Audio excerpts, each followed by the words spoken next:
মানে আমি এতটা ভেঙে পড়ি যে আসলে আমি আপনাদেরকে ভাষায় বুঝাতে পারবো না। যখন ২টাই স্ট্রাইক চলে আসে তখন আমি একদম ভেঙে পড়ি। আমি যে ফোনটা দিয়ে মোটামুটি ট্রিপস দিচ্ছিলাম আমার সেই ফোনটাও কোনো কারণবশত আসলে হাতছাড়া হয়ে যায়। আমি প্রপারলি মানসিকভাবে আসলে ভেঙে পড়ে যাই। আসসালামু আলাইকুম। আজকে আমি আপনাদেরকে আমার এই ইউটিউবের পিছনে যে জার্নিটা আমি করেছি বা যে যুদ্ধ করে আমি মনিটাইজেশন অ্যাপ্লাই করেছি, আলহামদুলিল্লাহ আমি মনিটাইজেশন পেয়ে গেছি অলরেডি। আজকে আমি আমার এই অভিজ্ঞতার কথাগুলো আপনাদের সামনে তুলে ধরবো বলে আজকের এই ভিডিওটা মেক করা। প্রিয় দর্শক, আপনারা যারা ইউটিউবিং শুরু করবেন বলে ভাবতেছেন বা যারা বর্তমানে ইউটিউবিং করতেছেন, যাদের চ্যানেল এখন পর্যন্ত মনিটাইজেশন অন করতে পারেননি, আজকের এই ভিডিওটা তাদের জন্য অত্যন্ত গুরুত্বপূর্ণ, খুবই গুরুত্বপূর্ণ আজকের ভিডিওটা। সো আমার এই ভিডিওটা যারা এখন পর্যন্ত চ্যানেল মনিটাইজেশন অন করতে পারেননি তাদের জন্য আজকের এই ভিডিওটা খুবই গুরুত্বপূর্ণ।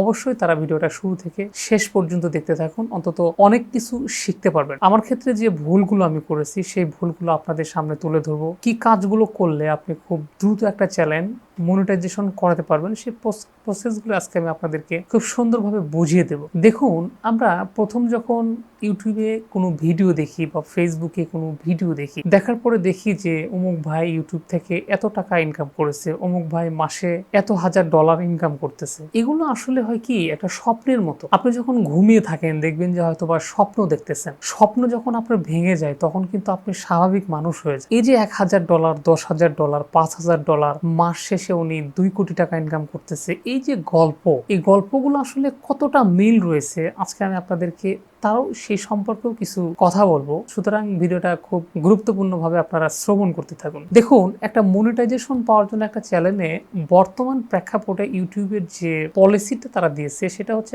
1000 সাবস্ক্রাইবার এবং 4000 ঘন্টা ওয়াচ টাইম।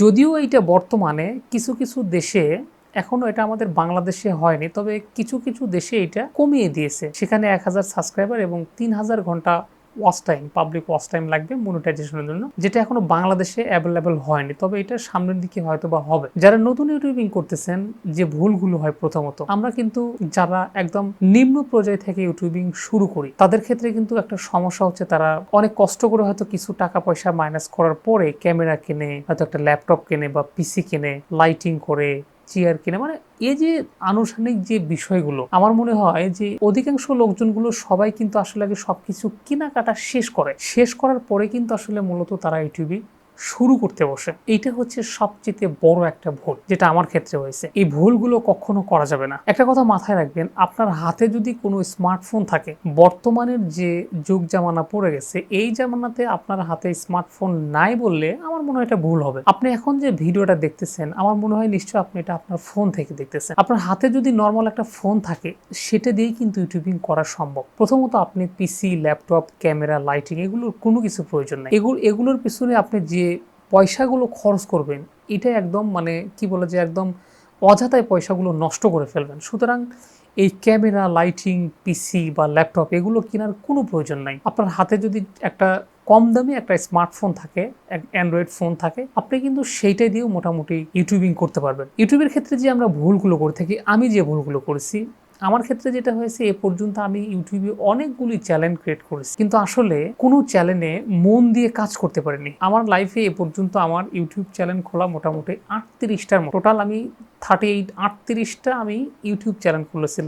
লাস্ট যে চ্যানেল খুলেছি সেই চ্যানেলটার নাম হচ্ছে ফিউচার টেক 38। আমি এই ভিডিও ডেসক্রিপশনে লিঙ্কটা দিয়ে দেবো, আপনার চ্যানেলটা ঘুরে আসতে পারেন। 38টা চ্যানেল খোলার পরেও আমি আসলে 37 নম্বর যে চ্যানেলটা খুলেছিলাম, আপনারা যে ভিডিওটা দেখতেছেন টি বাংলার টেকনোলজি, এই চ্যানেলটিতে আমি কিন্তু মনিটাইজেশন পাই এবং এই চ্যানেলটা আমি খুলি 2021 সালে। এখন 2022-23 2টা বছর কিন্তু আমি মনিটাইজেশনের জন্য যুদ্ধ করেছি এবং যে ভুলগুলো আমি করেছি, আমার ক্ষেত্রে যেটা হয়েছে, প্রথমত ভুল, আমি কন্টিনিউটো ভিডিও আপলোড করতে পারিনি। এটা আমার জীবনের সবচেয়ে বড় একটা ভুল ছিল। দ্বিতীয় যে ভুলটা আমি করেছি সেটা হচ্ছে ট্র্যাক, ডেসক্রিপশন, টাইটেল, অর্থাৎ ভিডিও এসইও আমি ঠিকঠাক মতো করতে পারিনি। এখনও যে আমি প্রপারলি ভিডিও এসইও করতে পারি আমি সেটাও বলতেছি না, আমি এখনও করতে পারি না। আপনারা চেষ্টা করবেন, যাদের নতুন চ্যানেল তারা প্রপারলি ভিডিও এসইও করার জন্য চেষ্টা করবেন। আর সবচেয়ে যেটা এখন বর্তমানে প্রাধান্য দিচ্ছে সেটা হচ্ছে যে আপনি ভিডিওর কোয়ালিটি, আপনি একটা ভিডিওতে কত সুন্দর করে কথা বলতেছেন, কত সুন্দর করে উপস্থাপন করতে পারতেছেন। মানুষ যদি আপনার কথা বা আপনার অডিয়েন্সগুলো যদি আপনার কথা শুনে বা আপনার ভিডিও দেখে যদি তাদের কাছে ভালো লাগে, তাহলে কিন্তু তারা আপনার ভিডিও দেখবে। যদি ভালো না লাগে তাহলে কিন্তু দেখবে না ভিডিও। আপনার চ্যানেলটা কিন্তু সাবস্ক্রাইব করবে না। প্রথমত আপনি যে কাজটা করবেন সেটা হচ্ছে ফোকাস দেবেন আপনার প্রথমত চ্যানেলে, দ্বিতীয়ত ফোকাস দেবেন আপনাকে অবশ্যই আপনার ভিডিওর উপরে ফোকাস দিতে হবে। আপনি যে কন্টেন্টগুলো তৈরি করছেন সেই কন্টেন্টগুলো অবশ্যই প্রফেশনাল কন্টেন্ট তৈরি করতে হবে। এই প্রফেশনাল কন্টেন্ট যদি আপনি তৈরি করেন তাহলে ইউটিউবে হয়তো একদিন আপনি সাকসেস হতে পারবেন, নয়তোবা আপনি কিন্তু ঝরে পড়ে যাবেন। এমন অনেক ভাই আছে, আমরা তো শুধুমাত্র দেখা যায় যে যারা সফল হয়েছে, আমরা কিন্তু আসলে মূলত ইউটিউবে যে সফলতার গল্প, আমরা কিন্তু শুধু সফলতার গল্পগুলোই শুনি। আসলে এখান থেকে যে কত হাজার ভাই বোন যে ঝরে পড়ে যাচ্ছে আমরা কিন্তু আসলে তাদের খোঁজ খবর রাখি। বর্তমানে এটাই হচ্ছে সবচেয়ে বড় সমস্যা। আপনি যেটা করবেন সেটা হচ্ছে ভিডিওতে অবশ্যই কোয়ালিটির উপরে ফোকাস দেবেন এবং আপনার ভিডিওটা সবসময় চিন্তা করবেন যে আপনার অডিয়েন্সগুলো কোন ক্যাটাগরির ভিডিও চাচ্ছে, আপনি সেই ক্যাটাগরির উপরে আপনি অবশ্যই ভিডিও তৈরি করবেন। আমরা যে ক্ষেত্রে বিভিন্ন সময় একটা ক্ষেত্রে দেখে থাকি যে আমরা হয়তো বা টেকনোলজি রিলেটেড চ্যানেল খুলেছি, সেখানে হয়তো বা ব্লগ টাইপের ভিডিও দিচ্ছি, এগুলো হচ্ছে ভুল, যেটা আমি আগে করেছিলাম। আমরা প্রফেশনাল থাম্বলাইন তৈরি করতে পারি না। এখন মোবাইলে বিভিন্ন ধরনের অ্যাপস আছে, যে অ্যাপসগুলোর মাধ্যমে কিন্তু আপনি চাইলে প্রফেশনাল থাম্বলাইন কিন্তু তৈরি করতে পারবেন। আপনি ভিডিওতে যে কথাগুলো বলতেছেন সেই ভিডিও কথা অনুযায়ী আপনাকে টাইটেল দিতে হবে, সেই কথা অনুযায়ী আপনাকে ডেসক্রিপশন দিতে হবে, সেই কথা অনুযায়ী আপনাকে ট্যাগ দিতে হবে, এরপরে আপনার ভিডিও প্রপারলি এসইও হবে। সবচেয়ে ইউটিউবের যেটা বেশি প্রাধান্য করে সেটা হচ্ছে অবশ্যই আপনাকে থাম্বলাইনগুলোর উপরে আপনাকে একটু চমক দিতে হবে। যাই হোক, ফিরে আসি আমি আমার ইউটিউব চ্যানেলের বিষয়ে। আমি 2021 সালে লাস্ট বাংলা টেকনোলজি ইউটিউব চ্যানেলটা খুলি। খোলার পরে আমি দীর্ঘদিন যাবত আসলে চ্যানেলটা কাজ করিনি। প্রথম দিকে আমি ইউটিউব ট্রিপসের উপরে মূলত এই চ্যানেল কাজ করার জন্য আমি চালু করেছিলাম। আপনারা প্রথম দিকে আমার শেষের দিকে একদম প্রথম দিকে যে ভিডিও আমি আপলোড করেছি সেই ভিডিওগুলো দেখলে আপনারা বুঝতে পারবেন। এর পরবর্তীতে আমি মাঝখানে বেশ কিছুদিন গ্যাপ দেই। গ্যাপ দেওয়ার পরে আমি চিন্তা ভাবনা করি যে আমি মোবাইল টিপসের উপরে ভিডিও তৈরি করব। এরপর আমি মোবাইল টিপসের উপরে কয়েকটা ভিডিও তৈরি করি, করার পরে আবারও আমি এখান থেকে ভিডিও তৈরি করা বন্ধ করে দিই। বন্ধ করে দেওয়ার পর সেখানে বেশ কিছুদিন আমার চ্যানেলটা মোটামুটি 1 বছরের বেশি সময় ধরে চ্যানেলটা আমার একদম ভিডিও দেওয়া আমি বন্ধ করে দিয়েছিলাম। আসলে আর ভিডিও দেওয়া হয় না। আসলে ভিডিও কিভাবে দেবো, আমি যখন ভিডিও আপলোড করে দিই চ্যানেলে ভিউজ আসে না, আর ভিউজ যখন না আসে তখন কিন্তু আর ভিডিও দিতে মন চায় না, ভালো লাগে না, আমার ক্ষেত্রে যেটা হয়েছে। এরপর আমি মোটামুটি 1 বছর যখন গ্যাপ দেওয়ার পরে আমি তারপরে আবার চিন্তা করি যে আমি চ্যানেলে কাজ করব। এরপরে আমি আবার শুরু করি, অল্প অল্প করে একটু একটু করে আমি ভিডিও দেওয়া শুরু করি। এই সময় আমার হঠাৎ করে একটা ভিডিও, বেশ কিছুদিন পরে একটা ভিডিও আমার মোটামুটি 1 লাখ ভিউজ আসে, মানে ভিডিওটা আমার ভাইরাল হয় মোটামুটি। এরপরে মনের ভিতরে আসলে একটু আশার আলো জাগে, বা একটু মনে হচ্ছে যে আমি হয়তো বা মনিটাইজেশন পাবো। আমি কন্টিনিউ ভিডিও দিতে থাকি। ভিডিও দিতে আমার একটা সময় আমার ইউটিউব চ্যানেলে একটা কমিউনিটি গাইডলাইন স্ট্রাইক চলে আসে। আমি তাদের কোনো একটা ভিডিওতে ইউটিউবের পলিসি অথবা ভায়োলেট করার কারণে আমাকে একটা গাইডলাইন স্ট্রাইক দেয়। গাইডলাইন স্ট্রাইক দেওয়ার পর এরপরে আসলে আমি একটু ভেঙে পড়ি যে একটা গাইডলাইন স্ট্রাইক খাওয়া আমার একটা চ্যানেলের জন্য ক্ষতিকর। প্রথমে আমাকে ওয়ার্নিং দিয়েছিল একটা ভিডিওতে, আমি সেই ভিডিওটা ডিলিট করে দিয়েছি। এর পরবর্তীতে আমাকে আরেকটা স্ট্রাইক দেওয়া হয় ইউটিউবের পক্ষ থেকে। স্ট্রাইক দেওয়ার পরে আমি মোটামুটি 1 মাসের মতো আর ভিডিও আপলোড করা বন্ধ করে দিই। আসলে মন ভেঙে যায়, এত কষ্ট করে একটা চ্যানেল কাজ করতেছি, কাজ করার পর সেটা আবার স্ট্রাইক দিল, মানে খুবই খারাপ লাগে এটা। আসলে যারা নতুন ইউটিউবিং করতেছেন, আসলে এটা যে কতটা কষ্টের, এটা যারা করে একমাত্র তারা জানে। আর যারা সাকসেস হয়ে গেছেন তারা তো আসলে এই ধাপ পার হয়ে চলে গেছেন, এবং নতুন যারা আসতেছেন, এটা আপনাদের ক্ষেত্রে যদি ঘটে কখনো, সেক্ষেত্রে হয়তো বা আপনারা বুঝতে পারবেন যে আসলে ইউটিউবের জার্নিটা কত কঠিন হয় আসলে। তো আমার ক্ষেত্রে যেটা হয়েছিল যে প্রথম যখন স্ট্রাইক আসার পরে আমি চ্যানেলে কাজ করা বন্ধ করে দিই, আসলে মন মানসিকতা যখন ভেঙে গেল। এরপরে বেশ কিছুদিন পরে, 1 মাস পরে আমি আবারও মোটামুটি ভিডিও আপলোড করা শুরু করি। ভিডিও আপলোড করার পর আমি মোটামুটি 6টা থেকে 8টা ভিডিও আপলোড করি। 8টা ভিডিও আপলোড করার 8 নাম্বার না 7 নাম্বার ভিডিও আপলোড করার সময় আমার চ্যানেলে আরও একটা গাইডলাইন স্ট্রাইক চলে আসে। তো ইউটিউবের যে পলিসি অনুযায়ী যদি আপনি 3 মাসের ভিতরে, লাস্ট 3 মাসের ভিতরে আপনি যদি 90 দিনের ভিতরে যদি টানা 3টা স্ট্রাইক খান, তাহলে আপনার চ্যানেলটা একবারে ডিজেবল হয়ে যাবে। যখন 2টাই স্ট্রাইক চলে আসে তখন আমি একদম ভেঙে পড়ি যে আসলে আমাকে দিয়ে ইউটিউবিং হবে না, ইউটিউব আমার দ্বারা সম্ভব না, হুদাই এটা করার আসলে কোনো মানেই হয় না। আমি এতটা ভেঙে পড়ি যে আসলে আমি আপনাদেরকে ভাষায় বুঝাতে পারবো না। ভেঙে পড়ার পর তারপর আমি টোটাল একদম ছেড়ে দিই, ইউটিউবে ভিডিও আপলোড করা টোটাল ছেড়ে দিই। দেওয়ার পরে আমি ফিউচার টেক 38 নামে আমি একটা চ্যানেল ওপেন করি। সেখানে 8টা না 10টা ভিডিও আপলোড করি। সেই চ্যানেলেও আমার খুব একটা ভিউজ আসে না। আমি লিঙ্কটা দিয়ে দেবো, আপনারা চ্যানেলটা ঘুরে আসতে পারেন। সেখানেও খুব একটা ভিউজ না আসার কারণে আমি সেটাতেও কাজ করা মোটামুটি বন্ধ করে দিই। যখন দুইটাই যখন স্ট্রাইক পড়ে গেল, তখন আমার দুঃখজনক হলেও সত্য, আসলে বিপদ যখন আসে তখন চতুর্দিক থেকে বিপদ আসে, একটা কথা আছে। আমি যে ফোনটা দিয়ে মোটামুটি ট্রিপস দিচ্ছিলাম, আমার সেই ফোনটাও কোনো কারণবশত আসলে হাতছাড়া হয়ে যায়, যার কারণে আর ভিডিও দিতে পারি না। আমি এই ফিউচার টেক নিয়ে যে কাজ করতেছিলাম সেটাতেও আসলে আর কাজ করতে পারি না। আমি প্রপারলি মানসিকভাবে আসলে ভেঙে পড়ে যাই যে আসলে ইউটিউবিং আমার দ্বারা হবে না, এটা মনে হয় সম্ভব না, কিন্তু তারপরেও মনের একটা শক্তি ছিল যে ইনশাল্লাহ একদিন আমি আমার ইউটিউব চ্যানেল মনিটাইজেশন করব। ইনকাম হোক না হোক সেটা বড় বিষয় না, কিন্তু আমি আমার ইউটিউব চ্যানেলটা একদিন আমি মনিটাইজেশন এনে বলে করব, এটা আমার আসলে একটা কনফিডেন্স ছিল। আলহামদুলিল্লাহ অবশেষে আমি মনিটাইজেশনটা চালু করতে পেরেছি, শুকরিয়া জানাই আল্লাহ তাআলার কাছে। তো এরপরে যেটা হয়েছিল আমার যখন ফোনটাও হাতছাড়া হয়ে গেল, আমি ফিউচার থেকে আর ভিডিও দিতে পারি, আমি লাস্ট টানা 3 মাস পর্যন্ত আমার চ্যানেলে কোনো ভিডিও আপলোড দেয়নি। 90 দিন পর্যন্ত আমি জানি যে 90 দিনের ভিতরে যদি আমি ভিডিও আপলোড দিই, কোনো একটা ভিডিও যদি ইউটিউবের মানে কমিউনিকেটিভ গাইডলাইনের আন্ডারে পড়ে যায়, সেক্ষেত্রে আমাকে আরেকটা স্ট্রাইক দেবে। আরও একটা স্ট্রাইক দেওয়া মানে আমার তো একদম সব কিছু শেষ, মানে আমার আশা আকাঙ্ক্ষা যা ছিল চ্যানেল নিয়ে আমার সব কিছু শেষ হয়ে যাবে। যার কারণে আমি যেটা করি সেটা হচ্ছে যে আমি আর 3 মাস টানা কোনো ভিডিও আমার চ্যানেলে আপলোড করি না। এর ভিতরে আমার যেটা হচ্ছে, আমার ভিডিওটাতে আমার 1 লক্ষ ভিউজ আসছে, সেই ভিডিওটাতে আমার সেখান থেকে মোটামুটি সাবস্ক্রাইবার আসছে আমার 3000-এর উপরে আমার সাবস্ক্রাইবার হয়ে যায়। কিন্তু তারপরেও ওয়াচ টাইম আমার মোটামুটি যেখানে 4000 ঘন্টা ওয়াচ টাইম হওয়ার কথা ছিল, আমার ওয়াচ টাইম সেখানে 7000 ঘন্টার মতো ওয়াচ টাইম হয়ে যায়। কিন্তু গাইডলাইন স্ট্রাইক থাকার কারণে আমি কোনোভাবেই মনিটাইজেশন অ্যাপ্লাই করতে পারতেছি না। আপনাদের কারো চ্যানেলে যদি কমিউনিটি গাইডলাইন স্ট্রাইক থেকে থাকে, সেক্ষেত্রে আপনারা কখনোই মনিটাইজেশন অ্যাপ্লাই করবেন না। তাহলে কিন্তু আপনি যে পরিশ্রমগুলো করছেন, এই পরিশ্রমগুলো কিন্তু টোটালি আপনার ব্যর্থ হয়ে যাবে। কারণ গাইডলাইন স্ট্রাইক থাকলে আপনাকে কিন্তু কখনো ইউটিউব কিন্তু মনিটাইজেশন দেবে না। গাইডলাইন স্ট্রাইক উঠে যাওয়ার পর তারপর আপনাকে অবশ্যই মনিটাইজেশন অ্যাপ্লাই করতে হবে। এখানে আরেকটা কথা বলে রাখি, সেটা হচ্ছে যে গাইডলাইন স্ট্রাইক উঠে যাওয়ার পর আপনি যখন 3টা ভিডিও আপলোড করতে হবে, সর্বনিম্ন 3টা ভিডিও আপলোড করার পরে আপনি চ্যানেল মনিটাইজেশনে পাঠাবেন। এছাড়া আপনি যদি আপনার চ্যানেল মনিটাইজেশনে পাঠান, তাহলে কিন্তু আপনি মনিটাইজেশন পাবেন না। তো আমার যখন 7000 ঘন্টা ওয়াচ টাইম প্লাস হয়ে গেল, প্রায় 3000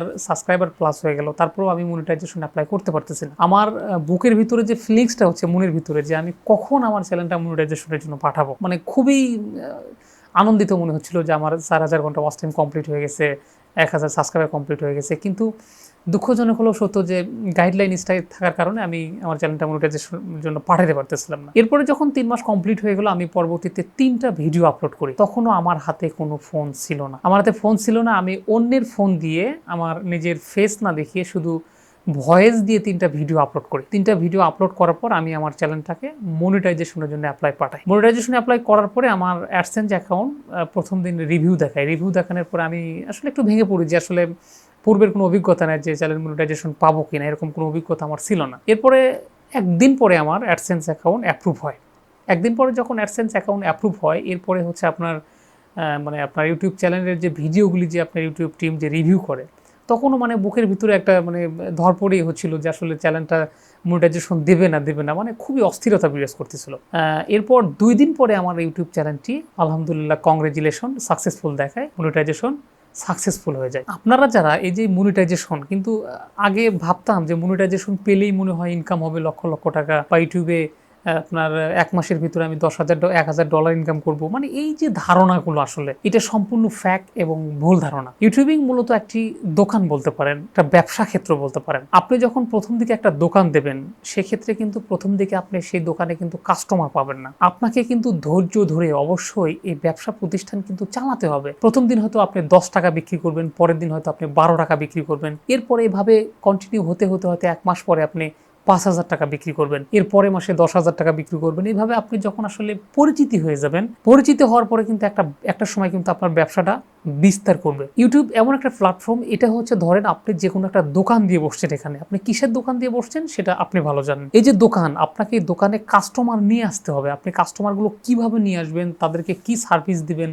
তাদেরকে কোন প্রোডাক্ট দিলে তারা আসবে, কি ব্যবহার করলে কাস্টমারটা আপনার দোকানে আবার ফিরে আসবে। যত কাস্টমার আসবে আপনার তত ব্যবসা হবে। ইউটিউবে আপনি যত ভিডিও আপলোড করবেন, আপনার ভিডিও যদি ভালো হয়, দর্শক যদি আপনার ভিডিওকে ভালোবাসে, আপনার ভিডিওতে তত ভিউজ হবে, ইউটিউব থেকে আপনি তত টাকা ইনকাম করতে পারবেন। আমার মতো যদি এরকম কম ভিউজ হয়, দেখা যাবে 2 দিনেও $1 পূর্ণ হবে না। সুতরাং ইউটিউব নিয়ে যাদের ভুল ধারণা আছে, আর আমার ইউটিউব জার্নির বিষয়টা টোটাল এরকম ছিল। এর পেছনে আরো অনেক গল্প আছে, যেটা আজকের ভিডিওতে হয়তো বা বলা সম্ভব না, এটা পর্যায়ক্রমে আমি আপনাদেরকে বলবো। কিন্তু আমি শুধু এতটুকু বলতে চাই, যারা ইউটিউবিং শুরু করতে আসছেন বা ইউটিউবিং করতেছেন, তারা অন্তত ইউটিউবের পাশাপাশি একদম সবকিছু ছেড়ে দিয়ে যে আসলে ইউটিউবিং করতে হবে, ভাই আমি অনুরোধ করি অন্তত এই কাজটুকু করেন না। যারা একদম সবকিছু ছেড়ে দিয়ে পিসি বা ল্যাপটপ বলেন, ক্যামেরা, লাইটিং সবকিছু একদম স্টুডিও সাজানোর পরে আপনারা যারা আসছেন ইউটিউবিং করতে। ইউটিউবিং আসলে ভাই আমরা যতটা সহজ মনে করি এটা আসলে ততটা সহজ নয়। একটা সময় হয়তো এতটা সহজ ছিল ইউটিউবিং, যে সময় আপনার দেখা যেত যে কোনো মনিটাইজেশন ছিল, মানে এই 4000 ঘন্টা ওয়াচ টাইম 1000 সাবস্ক্রাইবের কোনো কিচ্ছু ছিল না এগুলো। সেই সময় থেকে যারা কাজ করেছে আজকে হয়তো বা তারা বড় বড় ইউটিউবার। আপনি আজকে হুট করে ইউটিউবে ঢুকে মনে করতেছেন যে আমি 1 বছর পরে একজন বড় ইউটিউবার হয়ে যাবো, বড় একজন সেলিব্রিটি হয়ে যাবো। এটা আসলে এই স্বপ্নের মতো, যে আপনি স্বপ্ন দেখতেছেন, সকালবেলা ঘুম থেকে একটু স্বপ্ন ভেঙে গেল, আপনার সবকিছু শেষ। সুতরাং ইউটিউবে যখন আপনি আসবেন আপনাকে কয়েকটা জিনিস অবশ্যই মাথায় রাখতে হবে, যে আমাকে এখানে নিয়মিত কাজ করতে হবে। যেমন আপনার দোকান, আপনাকে প্রতিদিন যদি আপনি দোকান না খোলেন আপনার কিন্তু ব্যবসা করতে পারবেন না। আপনাকে অবশ্যই কন্টিনিউ এখানে ভিডিও আপলোড করতে হবে, কোয়ালিটি সম্পন্ন ভিডিও আপলোড করতে হবে। আপনি যে কন্টেন্ট তৈরি করেন না কেন কোয়ালিটি সম্পন্ন করতে হবে। এবং এখানে আপনাকে অবশ্যই থাম্বলাইনের দিকে আপনাকে প্রচুর পরিমাণ নজর দিতে হবে। ট্যাগ, ডেসক্রিপশন, টাইটেল, অর্থাৎ ভিডিওর যে এসইও যেটাকে বলে, আপনার এসইওর দিকে আপনাকে টোটাল ফোকাস দিতে হবে। এই সব কিছু মিলিয়ে এবং আপনার কথা যদি আপনার অডিয়েন্স বা আপনার ভক্তরা যদি প্রবেশ করে নিতে পারে, তাহলে হয়তো আপনি খুব দ্রুত ইউটিউবে সাকসেস হতে পারবেন। কিন্তু একটা কথা মাথায় রাখবেন যে ইউটিউব থেকে যে আপনি 1000 সাবস্ক্রাইবার আর 4000 ঘন্টা ওয়াচ টাইম হলেই যে আপনি মাসে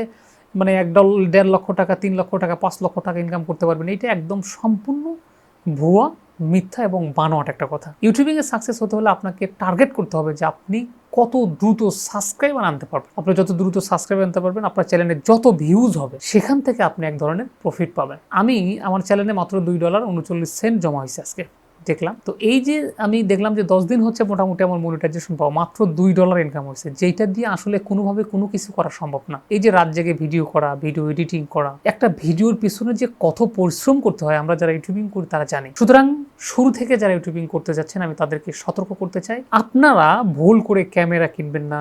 আপনার লাইটিং, পিসি, ল্যাপটপ, মানে যাবতীয় যে লাইটিং, এত কিছু করার কোনো প্রয়োজন নাই। আপনার হাতে নর্মাল যদি কোনো ফোন থেকে থাকে, জাস্ট এই ফোন দিয়ে আপনি আপনার ইউটিউবিং শুরু করেন। আলহামদুলিল্লাহ মনিটাইজেশন পাওয়ার পরে তারপর আপনি ক্যামেরা কিনেন, যা কিছু করেন না কেন সেটা আপনার পরবর্তী স্টেপ। এভাবে নিজের জীবনটাকে ধ্বংস করে দেবেন না। ইউটিউবিং আসেন, ইউটিউবিং করেন, ফেসবুক, ইউটিউব। আরেকটা কথা বলি, ভুলে গেছি, সেটা হচ্ছে যে ইউটিউবের বর্তমান প্রেক্ষাপটে যদি সাবস্ক্রাইবার আনতে চান, সেটা হচ্ছে শর্ট ভিডিওর উপরে আপনাকে অবশ্যই ফোকাস দিতে হবে। শর্ট ভিডিও আপনি যত দিবেন তত আপনি সাবস্ক্রাইবার খুব দ্রুত আনতে পারবেন। কিন্তু আমার ক্ষেত্রে যেটা, আমি শর্ট ভিডিও দিতে পারি না। আমার শর্ট ভিডিও তৈরি করতে মানে এক ধরনের প্যারা মনে হয়, এই জন্য আসলে শর্ট ভিডিও আমি করি না। তো এই হচ্ছে মূলত ইউটিউব জানি আমার ইউটিউবের যুদ্ধের আসলে ফলাফল হচ্ছে এটা। আমি অবশেষে যুদ্ধে জয়ী হয়েছি, কিন্তু এর পেছনে আরও অনেক গল্প আছে। সময় থাকলে আমি অন্য কোনো দিন এই বিষয়গুলো নিয়ে আলোচনা করব। সো আজকে মোটামুটি পর্যন্তই আপনাদের সঙ্গে আমার বলার ছিল। ভালো থাকবেন, সুস্থ থাকবেন, ইনশাল্লাহ কথা হবে পরবর্তীতে নতুন কোনো ভিডিওতে। আসসালামু আলাইকুম।